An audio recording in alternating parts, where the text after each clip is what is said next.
Research has shown that once a person believes in a particular aspect of their identity, they are more likely to act in alignment with that belief. For example, people who identified as being a voter were more likely to vote than those who simply claimed that voting was an action they wanted to perform. Similarly, the person who incorporates exercise into their identity doesn't have to convince themselves to train. Doing the right thing is easy. After all, when your behavior and your identity are fully aligned, you are no longer pursuing behavior change. You are simply acting like the type of person you already believe yourself to be. Like all aspects of habit formation, this, too, is a double-edged sword. When working for you, identity change can be a powerful force for self-improvement. When working against you, though, identity change can be a curse.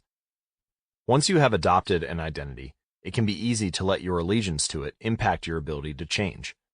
Many people walk through life in a cognitive slumber, blindly following the norms attached to their identity. This includes beliefs like, I'm terrible with directions. I'm not a morning person. I'm bad at remembering people's names.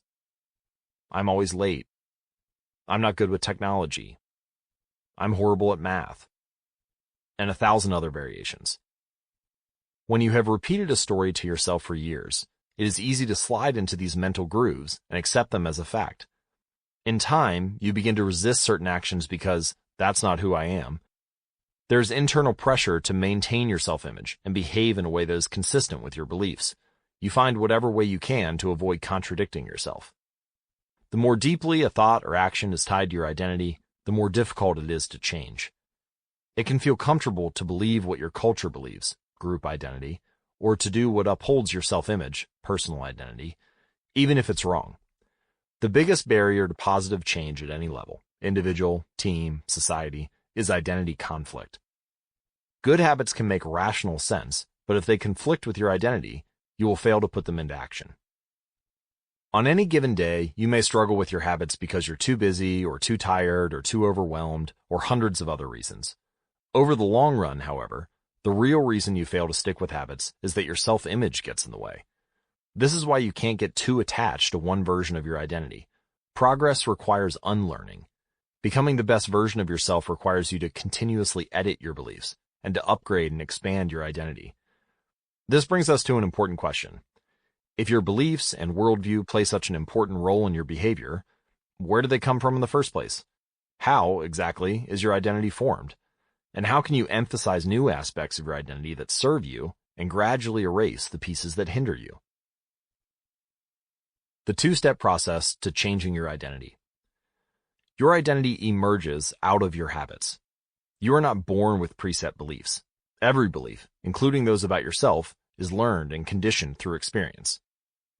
Certainly, there are some aspects of your identity that tend to remain unchanged over time, like identifying as someone who is tall or short. But even for more fixed qualities and characteristics, whether you view them in a positive or negative light is determined by your experiences throughout life. To put it more precisely, your habits are how you embody your identity. When you make your bed each day, you embody the identity of an organized person. When you write each day, you embody the identity of a creative person. When you train each day, you embody the identity of an athletic person.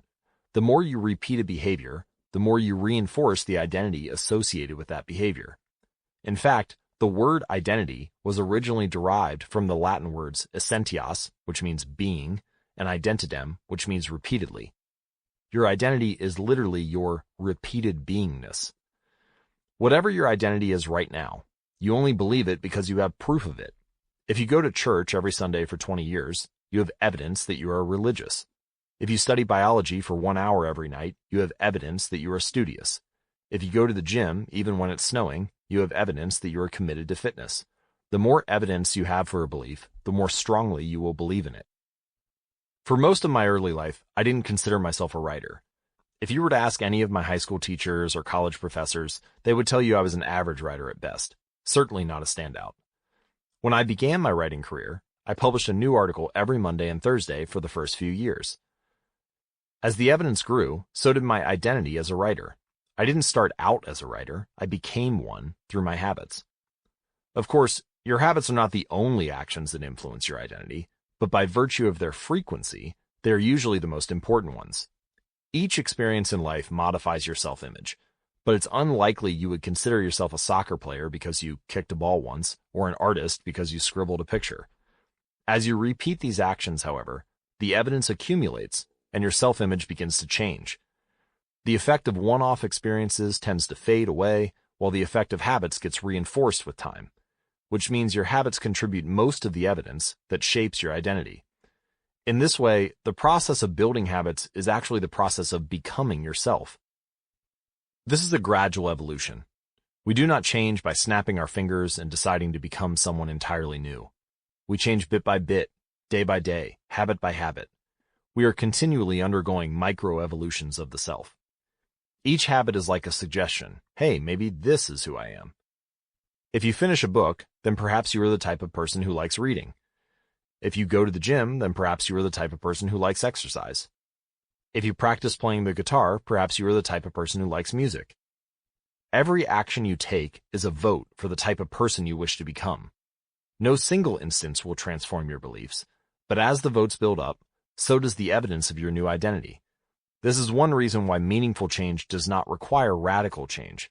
Small habits can make a meaningful difference by providing evidence of a new identity. And if a change is meaningful, it actually is big.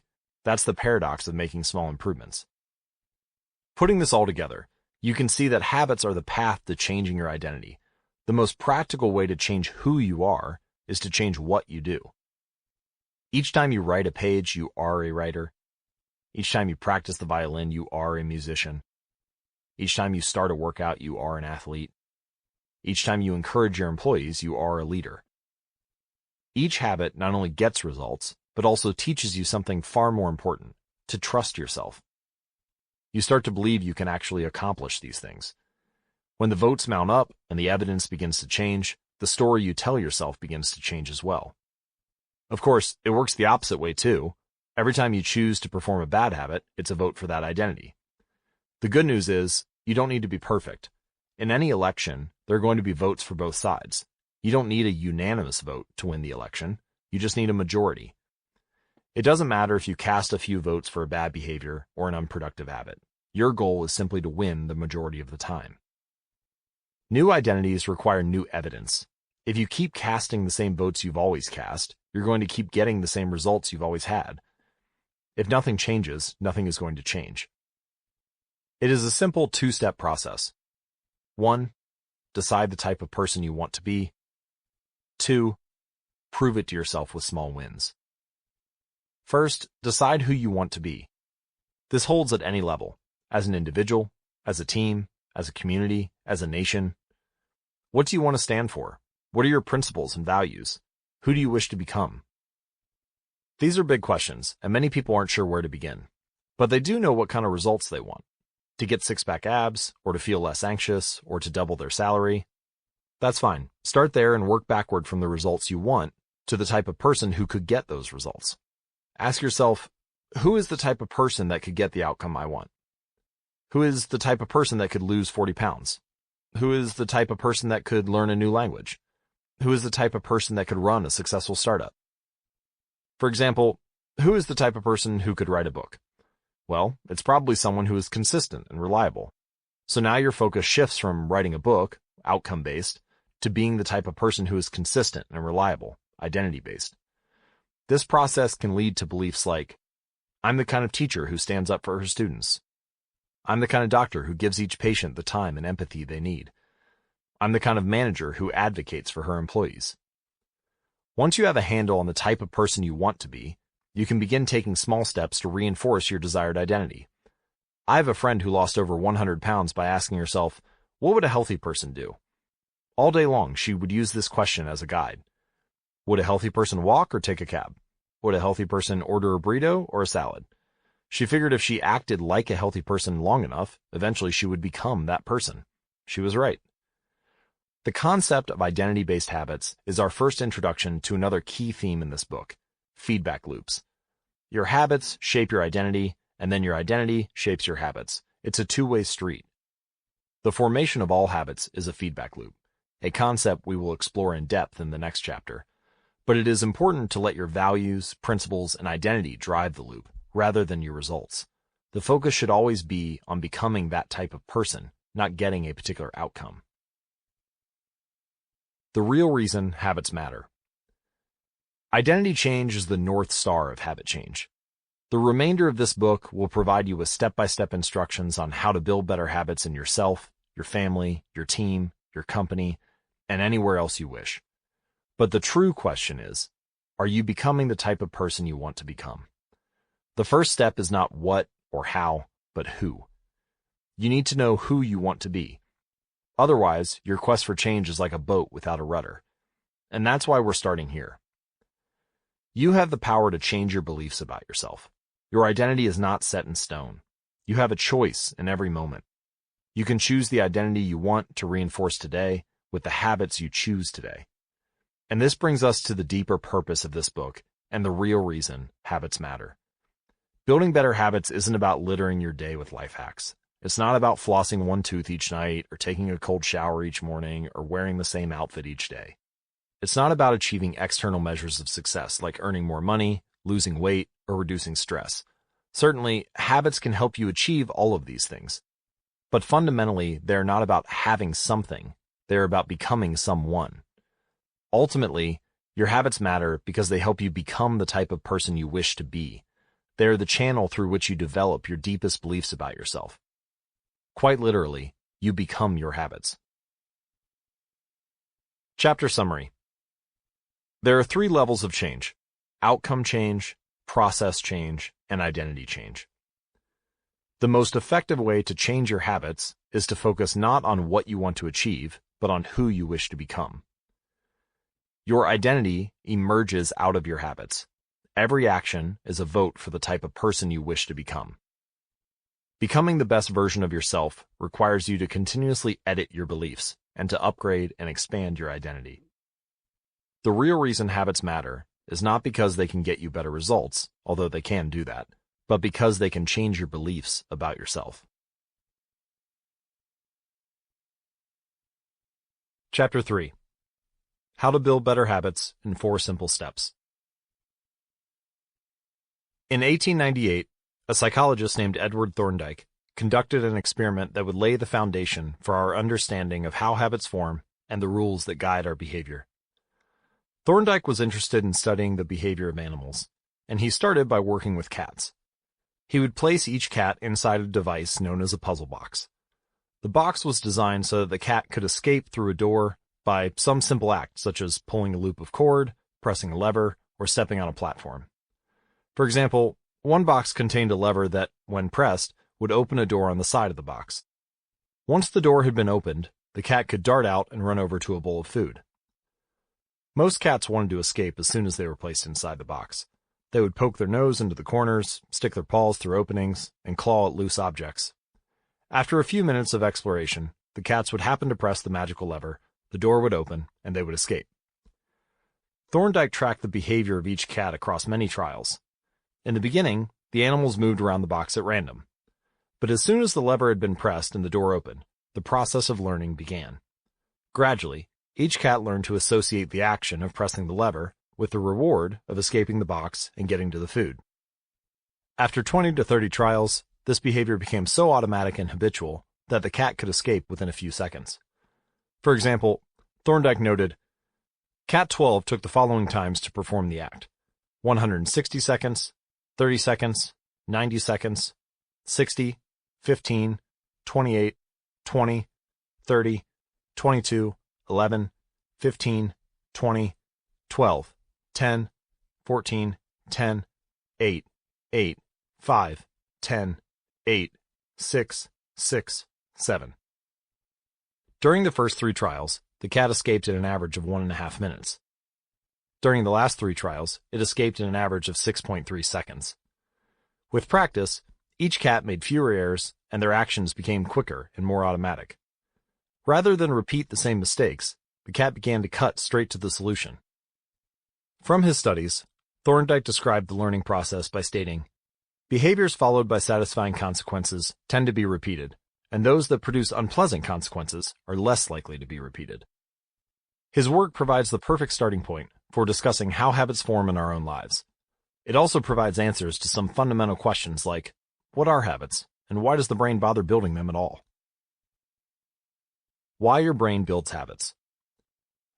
A habit is a behavior that has been repeated enough times to become automatic. The process of habit formation begins with trial and error. Whenever you encounter a new situation in life, your brain has to make a decision. How do I respond to this?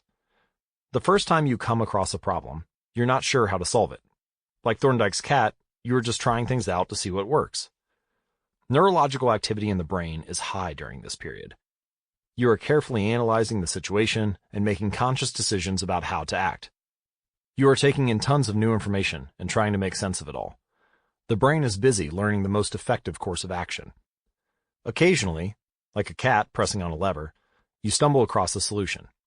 You're feeling anxious and you discover that going for a run calms you down. Or you're mentally exhausted from a long day of work and you learn that playing video games relaxes you. You're exploring, and then bam, a reward.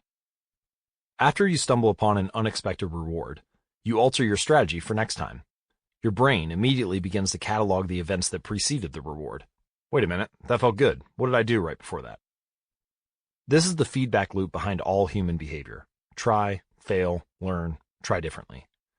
With practice, the useless movements fade away and the useful actions get reinforced. That's a habit forming. Whenever you face a problem repeatedly, your brain begins to automate the process of solving it. Your habits are just a series of automatic solutions that solve the problems and stresses you face regularly.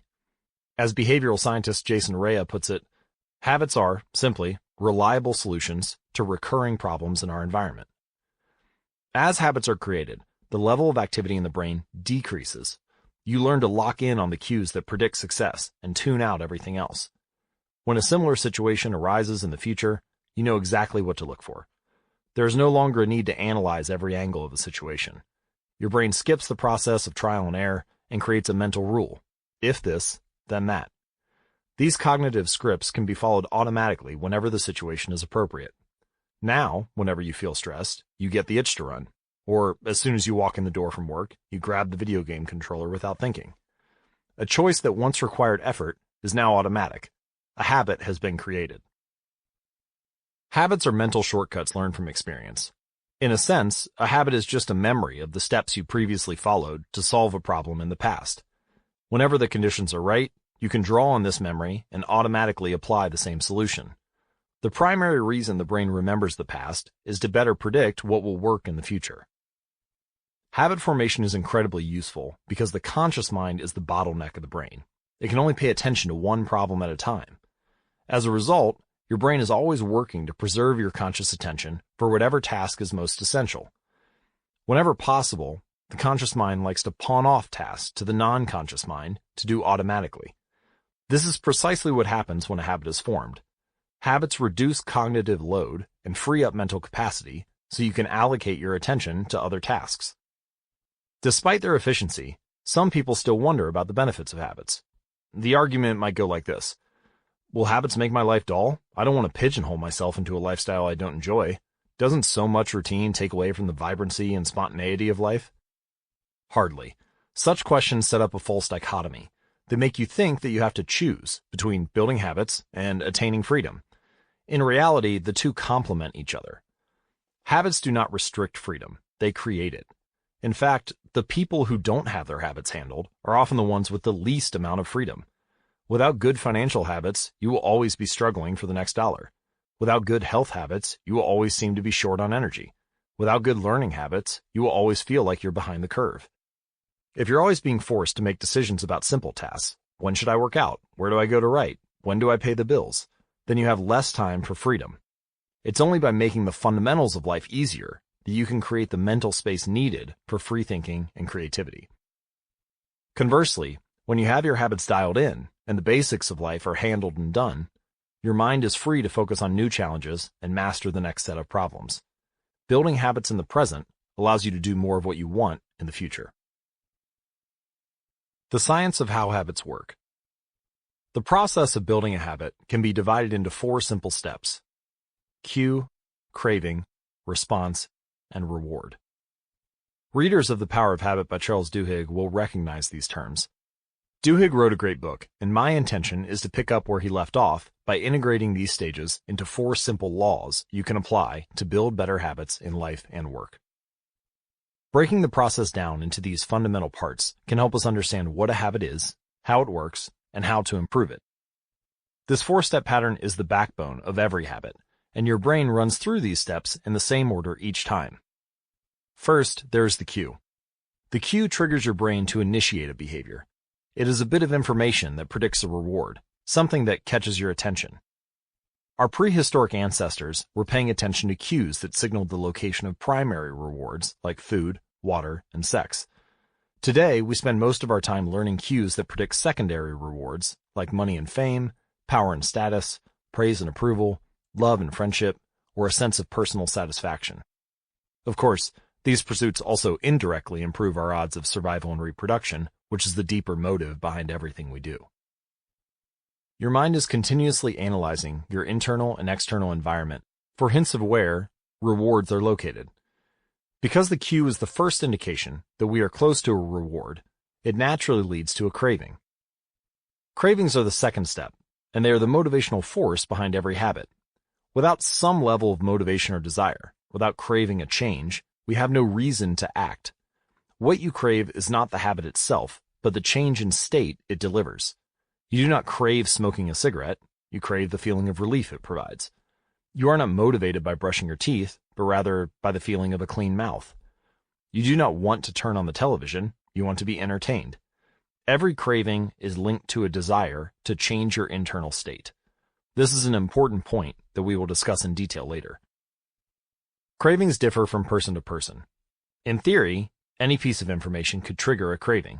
But in practice, people are not motivated by the same cues. For a gambler, the sound of slot machines can be a potent trigger that sparks an intense wave of desire.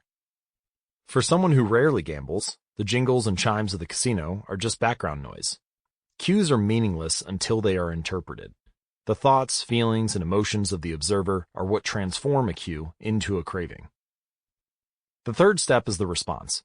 The response is the actual habit you perform, which can take the form of a thought or an action. Whether a response occurs depends on how motivated you are and how much friction is associated with the behavior.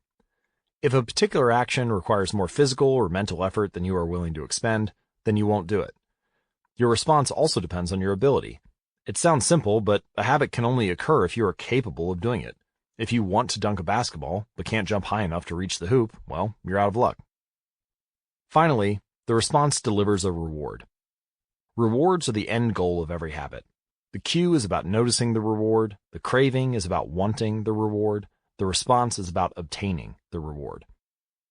We chase rewards because they serve two purposes. 1, they satisfy us, and 2, they teach us. The first purpose of rewards is to satisfy your craving. Yes, rewards provide benefits on their own. Food and water deliver energy you need to survive.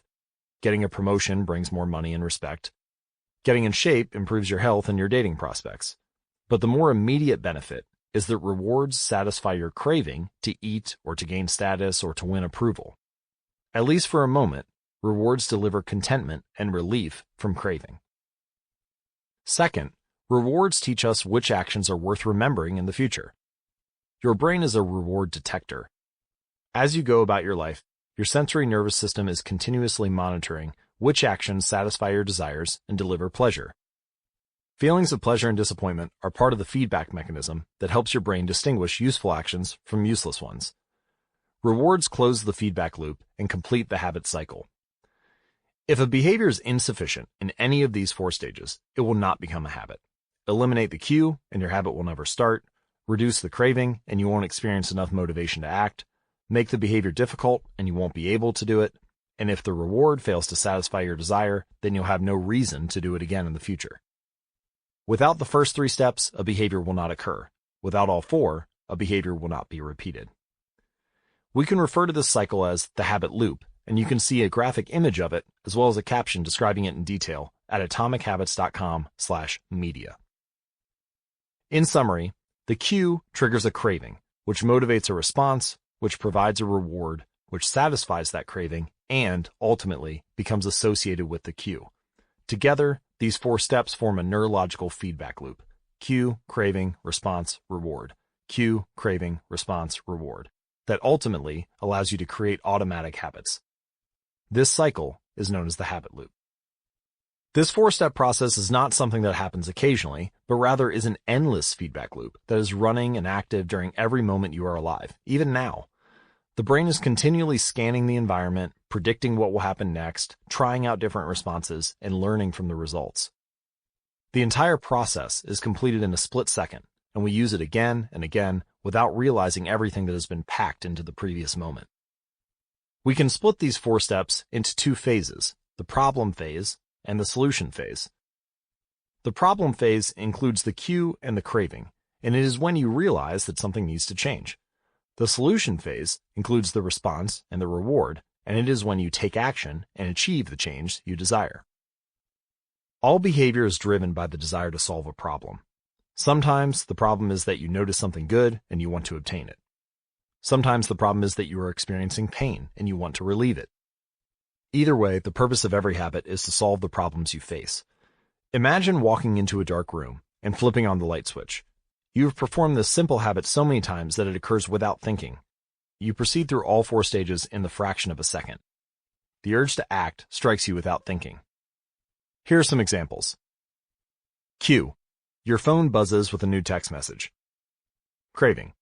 You want to learn the contents of the message. Response. You grab your phone and read the text. Reward. You satisfy your craving to read the message, and grabbing your phone becomes associated with your phone buzzing. Cue. You are answering emails. Craving. You begin to feel stressed and overwhelmed by work. You want to feel in control. Response. You bite your nails. Reward. You satisfy your craving to reduce stress. Biting your nails becomes associated with answering email. Cue. You wake up. Craving. You want to feel alert. Response. You drink a cup of coffee. Reward. You satisfy your craving to feel alert. Drinking coffee becomes associated with waking up. And finally, cue. You smell a donut shop as you walk down the street near your office. Craving. You begin to crave a donut. Response. You buy a donut and eat it. Reward. You satisfy your craving to eat a donut. Buying a donut becomes associated with walking down the street near your office. By the time we become adults, we rarely notice the habits that are running our lives. Most of us never give a second thought to the fact that we tie the same shoe first each morning, or unplug the toaster after each use, or always change into comfortable clothes after getting home from work. After decades of mental programming, we automatically slip into these patterns of thinking and acting. The 4 laws of behavior change. In the following chapters, we will see time and again how the 4 stages of cue, craving, response, and reward influence nearly everything we do each day. But before we do that, we need to transform these 4 steps into a practical framework that we can use to design good habits and eliminate bad ones. I refer to this framework as the 4 laws of behavior change, and it provides a simple set of rules for creating good habits and breaking bad ones. You can think of each law as a lever that influences human behavior. When the levers are in the right positions, creating good habits is effortless. When they are in the wrong positions, it is nearly impossible. Here's how you can use the 4 laws to create a good habit. Cue, the first law, make it obvious. Craving, the second law, make it attractive. Response, the third law, make it easy. Reward, the fourth law, make it satisfying. And we can invert these laws to learn how to break a bad habit. Cue, inversion of the first law, make it invisible. Craving, inversion of the second law, make it unattractive. Response, inversion of the third law, make it difficult. Reward, inversion of the fourth law, make it unsatisfying. It would be irresponsible for me to claim that these 4 laws are an exhaustive framework for changing any human behavior, but I think they're close. As you will see, the 4 laws of behavior change apply to nearly every field, from sports to politics, art to medicine, comedy to management. These laws can be used no matter what challenge you are facing. There is no need for completely different strategies for each habit. Whenever you want to change your behavior, you can simply ask yourself, 1. How can I make it obvious? 2. How can I make it attractive? 3. How can I make it easy? 4. How can I make it satisfying? If you have ever wondered, why don't I do what I say I'm going to do? Why don't I lose the weight or stop smoking or save for retirement or start that side business? Why do I say something is important to me, but never seem to make time for it? The answers to those questions can be found somewhere in these 4 laws. The key to creating good habits and breaking bad ones is to understand these 4 fundamental laws and how to alter them to your specifications. Every goal is doomed to fail if it goes against the grain of human nature. Your habits are shaped by the systems in your life. In the chapters that follow, we will discuss these laws one by one and show how you can use them to create a system in which good habits emerge naturally and bad habits wither away. Chapter Summary. A habit is a behavior that has been repeated enough times to be automatic. The ultimate purpose of habits is to solve the problems of life with as little energy and effort as possible. Any habit can be broken down into a feedback loop that involves 4 steps: cue, craving, response, and reward. The 4 laws of behavior change are a simple set of rules we can use to build better habits. They are: 1. Make it obvious. 2. Make it attractive. 3. Make it easy. And 4. Make it satisfying. The first law: make it obvious. Chapter 4. The Man Who Didn't Look Right. The psychologist Gary Klein once told me a story about a woman who attended a family gathering. She had spent years working as a paramedic, and, upon arriving at the event, took one look at her father-in-law and got very concerned. "I don't like the way you look," she said. Her father-in-law, who was feeling perfectly fine, jokingly replied, "Well, I don't like your looks either." "No," she insisted, "you need to go to the hospital now." A few hours later, the man was undergoing life-saving surgery after an examination had revealed that he had a blockage to a major artery and was at immediate risk of a heart attack. Without his daughter-in-law's intuition, he could have died. What did the paramedic see? How did she predict his impending heart attack? When major arteries are obstructed, the body focuses on sending blood to critical organs and away from peripheral locations near the surface of the skin. The result is a change in the pattern of distribution of blood in the face. After many years of working with people with heart failure, the woman had unknowingly developed the ability to recognize this pattern on sight. She couldn't explain what it was that she had noticed in her father-in-law's face, but she knew something was wrong. Similar stories exist in other fields. For example, military analysts can identify which blip on a radar screen is an enemy missile and which one is a plane from their own fleet, even though they are traveling at the same speed, flying at the same altitude, and look identical on radar in nearly every respect. During the Gulf War, Lieutenant Commander Michael Riley saved an entire battleship when he ordered a missile shot down, despite the fact that it looked exactly like the battleship's own planes on radar. He made the right call, but even his superior officers couldn't explain how he did it. Museum curators have been known to discern the difference between an authentic piece of art and an expertly produced counterfeit, even though they can't tell you precisely which details tip them off. Experienced radiologists can look at a brain scan and predict the area where a stroke will develop before any obvious signs are visible to the untrained eye. I've even heard of hairdressers noticing whether a client is pregnant based only on the feel of her hair. The human brain is a prediction machine. It is continuously taking in your surroundings and analyzing the information it comes across. Whenever you experience something repeatedly, like a paramedic seeing the face of a heart attack patient or a military analyst seeing a missile on a radar screen, your brain begins noticing what is important, sorting through the details and highlighting the relevant cues, and cataloging that information for future use. With enough practice, you can pick up on the cues that predict certain outcomes without consciously thinking about it. Automatically, your brain encodes the lessons learned through experience. We can't always explain what it is we are learning, but learning is happening all along the way, and your ability to notice the relevant cues in a given situation is the foundation for every habit you have. We underestimate how much our brains and bodies can do without thinking. You do not tell your hair to grow, your heart to pump, your lungs to breathe, or your stomach to digest. And yet, your body handles all of this and more on autopilot. You are much more than your conscious self. Consider hunger. How do you know when you are hungry? You don't necessarily have to see a cookie on the counter to realize that it's time to eat. Appetite and hunger are governed non-consciously. Your body has a variety of feedback loops that gradually alert you when it is time to eat again, and that track what is going on around you and within you. Cravings can arise thanks to hormones and chemicals circulating through your body. Suddenly, you're hungry even though you're not quite sure what tipped you off. This is one of the most surprising insights about our habits. You don't need to be aware of the cue for a habit to begin. You can notice an opportunity and take action without dedicating conscious attention to it. This is what makes a habit useful, but it's also what makes them dangerous. As habits form, your actions come under the direction of your automatic and non-conscious mind. You fall into old patterns before you realize what's happening.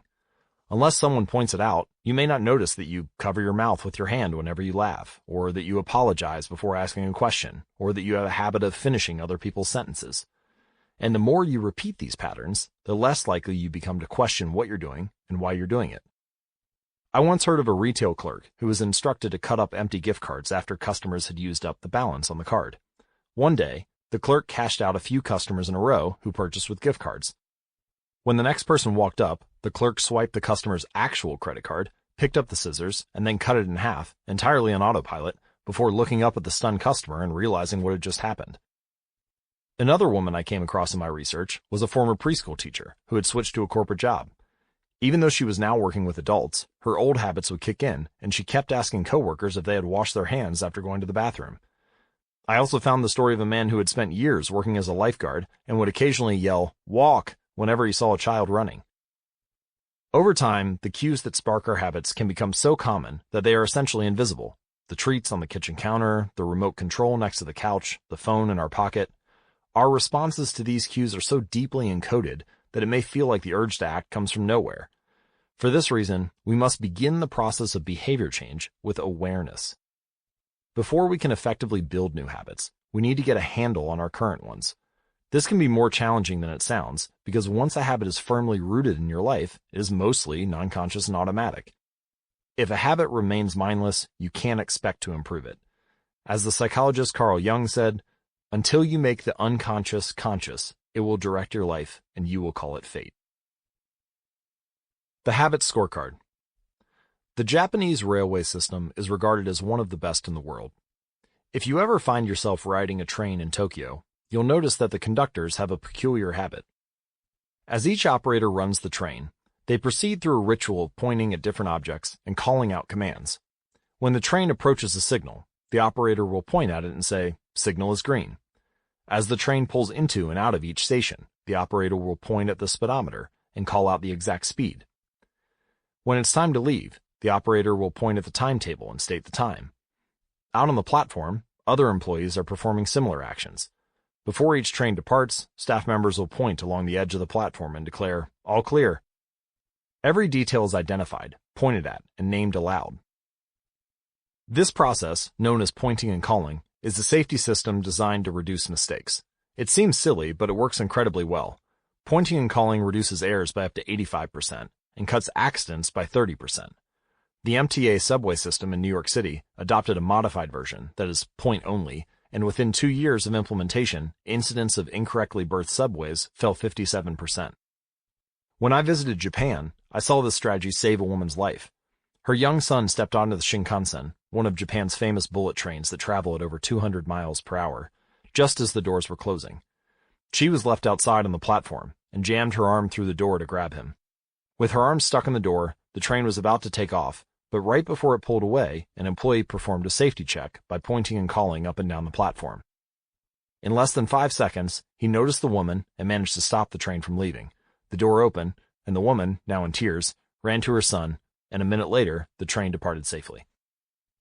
Pointing and calling is so effective because it raises the level of awareness from a non-conscious habit to a more conscious level.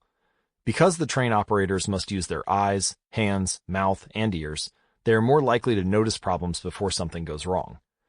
My wife does something similar. Whenever we are preparing to walk out the door for a trip, she verbally calls out the most essential items in her packing list. "I've got my keys, I've got my wallet, I've got my glasses, I've got my husband." The more automatic a behavior becomes, the less likely we are to consciously think about it. And when we've done something 1,000 times before, we begin to overlook things. We assume that the next time will be just like the last. We're so used to doing what we've always done that we don't stop to question whether it is the right thing to do at all. Many of our failures in performance are largely attributable to a lack of self-awareness. One of our great challenges in changing habits is maintaining awareness of what we're actually doing. This helps explain why the consequences of bad habits can sneak up on us. We need a point and call system for our own lives. That's the origin of the Habit Scorecard, which is a simple exercise you can use to become more aware of your behavior. To create your own, make a list of your daily habits. Here's a sample of where you might start. Wake up, turn off the alarm, check my phone, go to the bathroom, weigh myself, take a shower, and so on. Once you have a full list, look at each behavior and ask yourself, is this a good habit, a bad habit, or a neutral habit? If it's a good habit, write a plus sign next to it. If it is a bad habit, write a minus sign next to it. And if it's neutral, write an equal sign. For example, the list I just mentioned might look like this. Wake up, neutral habit. Turn off alarm, neutral. Check my phone. Probably shouldn't do that before I get out of bed. That's negative. Go to the bathroom, neutral. Weigh myself, positive. Take a shower, positive, and so on. The marks you give to a particular habit will depend on your situation and your goals. For someone who is trying to lose weight, eating a bagel with peanut butter every morning might be a bad habit. For someone who's trying to bulk up and add muscle, the same behavior might be a good habit. It all depends on what you're working toward. If you're interested, you can get a template to create your own habit scorecard at atomichabits.com/scorecard. It's worth noting that scoring your habits can be a little more complex for another reason. The labels good habit and bad habit are slightly inaccurate. There aren't really any good habits or bad habits. There are only effective habits. That is, effective at solving problems. All habits serve you in some way, even the bad ones, which is why you repeat them. For this exercise, categorize your habits based on how they will benefit you or hurt you in the long run. Generally speaking, good habits will have net positive outcomes. Bad habits will have net negative outcomes. Smoking a cigarette may reduce stress right now, that's how it's serving you, but it's not a healthy long-term behavior.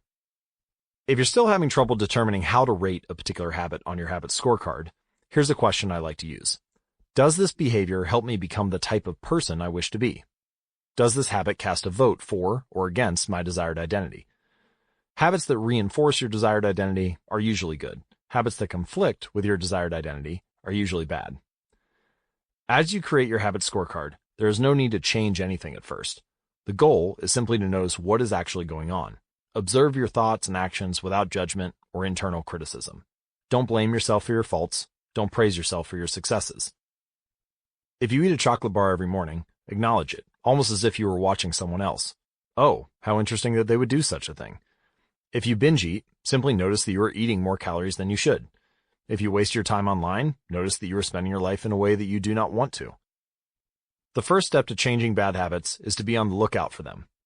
If you feel like you need extra help, then you can try pointing and calling in your own life. Say out loud the action that you are thinking of taking and what the outcome will be. If you want to cut back on your junk food habit, but you notice yourself grabbing another cookie, say out loud, I'm about to eat this cookie, but I don't need it. Eating it will cause me to gain weight and hurt my health. Hearing your bad habits spoken aloud makes the consequences seem more real. It adds weight to the action rather than letting yourself mindlessly slip into an old routine. This approach is useful even if you're simply trying to remember a task on your to-do list. Just saying out loud, tomorrow I need to go to the post office after lunch, increases the odds that you'll actually do it. You're getting yourself to acknowledge the need for action, and that can make all the difference. The process of behavior change always starts with awareness. Strategies like pointing and calling and the habit scorecard are focused on getting you to recognize your habits and acknowledge the cues that trigger them, which makes it possible to respond in a way that benefits you. Chapter Summary. With enough practice, your brain will pick up on the cues that predict certain outcomes without consciously thinking about it. Once our habits become automatic, we stop paying attention to what we are doing. The process of behavior change always starts with awareness. You need to be aware of your habits before you can change them. Pointing and calling raises your level of awareness from a non-conscious habit to a more conscious level by verbalizing your actions. The habit scorecard is a simple exercise you can use to become more aware of your behavior. Chapter 5. The best way to start a new habit.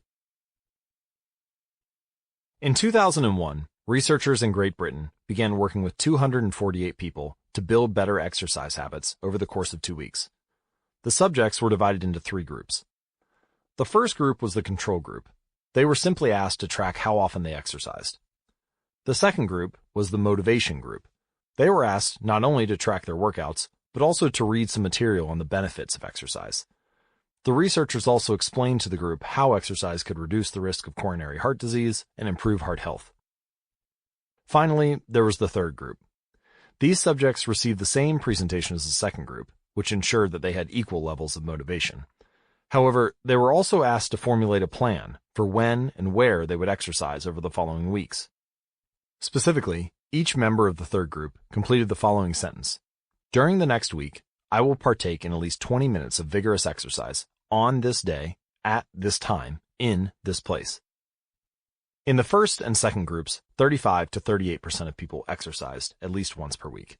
Interestingly, the motivational presentation given to the second group seemed to have no meaningful impact on the behavior of participants as soon as they left the researchers.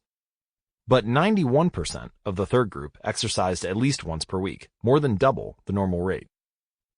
The sentence that they had filled out is what researchers refer to as an implementation intention, which is a plan you make beforehand about when and where to act. That is, how you intend to implement a particular habit. The cues that can trigger a habit come in a wide range of forms. The feel of your phone buzzing in your pocket, the smell of chocolate chip cookies, the sound of ambulance sirens. But the two most common cues are time and location. Implementation intentions leverage both of these cues. Broadly speaking, the format for creating an implementation intention is, when situation X arises, I will perform response Y. Hundreds of studies have shown that implementation intentions are effective for sticking to our goals. Whether it's writing down the exact time and date of when you will get a flu shot, or recording the time of your colonoscopy appointment, they increase the odds that people will stick with habits like recycling, studying, going to sleep early, and stopping smoking. Researchers have even found that voter turnout increases when people are forced to create implementation intentions by answering questions like, what route are you taking to the polling station? At what time are you planning to go? What bus will get you there? Other successful government programs have prompted citizens to make a clear plan to send taxes in on time or provided directions on when and where to pay late traffic bills. The punchline is clear. People who make a specific plan for when and where they will perform a new habit are more likely to follow through. Too many people try to change their habits without these basic details figured out. We tell ourselves, I'm going to eat healthier, or I'm going to write more, but we never say when and where these habits are going to happen. We leave it up to chance and hope that we will just remember to do it or feel motivated at the right time. An implementation intention sweeps away foggy notions like, I want to work out more, or I want to be more productive, or I should vote, and transforms them into a concrete plan of action. Many people think they lack motivation when what they really lack is clarity. It is not always obvious when and where to take action. Some people spend their entire lives waiting for the time to be right to make an improvement. Once an implementation intention has been set, you don't have to wait for inspiration to strike. Do I write a chapter today or not? Do I meditate this morning or at lunch? When the moment of action occurs, there is no need to make a decision. Simply follow your predetermined plan. The simple way to apply this strategy to your habits is to fill out this sentence. I will, behavior, at, time, in, location. For example, meditation. I will meditate for 1 minute at 7 a.m. in my kitchen. Or studying. I will study Spanish for 20 minutes at 6 p.m. in my bedroom. Or exercise. I will exercise for 1 hour at 5 p.m. in my local gym. Marriage. I will make my partner a cup of tea at 8 a.m. in the kitchen. If you aren't sure where to start your habit, try the first day of the week, month, or year. People are more likely to take action at those times because hope is usually higher. If we have hope, we have a reason to take action. A fresh start feels motivating. There's another benefit to implementation intentions. Being specific about what you want and how you will achieve it helps you say no to things that can derail your progress, distract your attention, and pull you off course. We often say yes to little requests because we are not clear about what we need to be doing instead. When your dreams are vague, it's easy to rationalize little exceptions all day long and never get around to the specific things you need to do to succeed. Give your habits a time and a space to live in the world. The goal is to make the time and location so obvious that with enough repetition, you get the urge to do the right thing at the right time, even if you can't say why. As the writer Jason Zweig noted, obviously you're never going to just work out without conscious thought, but like a dog salivating at a bell, maybe you start to get antsy around the time of day you normally work out. There are many ways to use implementation intentions in your life and work. My favorite approach is one I learned from Stanford professor B.J. Fogg, who calls it the tiny habits recipe, but it is a strategy that I will refer to as habit stacking.